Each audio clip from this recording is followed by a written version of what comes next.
High বন্ধুরা, একটা কাজ থেকে ফিরতে অনেকটা দেরি হয়ে যাওয়াতে সরাসরি চলে আসলাম বাগিনা আনিসের গায়ে হলুদে।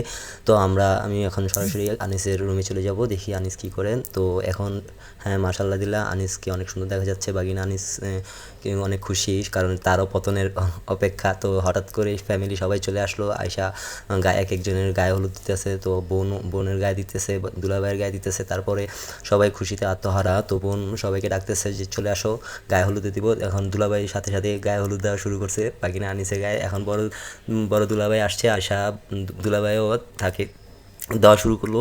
তো সবাই খুশিতে যে যার মতো করে দিতেছে, মজা করতেছে। আমিও তার সাথে এক ফাঁকে যাই, তাকে দিয়ে দিলাম। হ্যাঁ, আমি এই যে দিয়ে দিতেছি তাকে। দেওয়ার পরে মামা অনেক খুশি, কারণ তার পতনের সময় হয়েছে। ভাইও মাঝখানে এসে ডুইকা দিয়ে দিল। তার সাথে সাথে ছোটো পোলাপান যারা আছে সবাই অনেক মজা করতেছে, তাকে গায়ে হলুদ দিতেছে।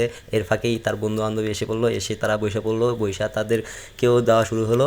তো এমনভাবেই আরও দুই একজন আসতেছে, আয়সা তারাও বসলো। হ্যাঁ, বসা শুরু করলো।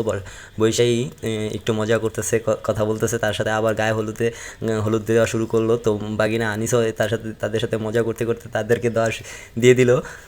তো এখন আসলে মজার হচ্ছে যে সবাই সবাইকে এইভাবে গায়ে হলুদে একটু না দিলে তো হয় না, মজা লাগে না। তো অনেকেই ছবি শ্যুট করতেছে, কেউ ঝুলা দেখতেছে। তো বাইরে মাঝখানে একটা ছবি শ্যুট করলো। আমাকে ভাবি হঠাৎ করে বলতেছে, তোমার জন্য আর কতদিন ওয়েট করবো, তোমাকে এখনই দিয়ে দিই।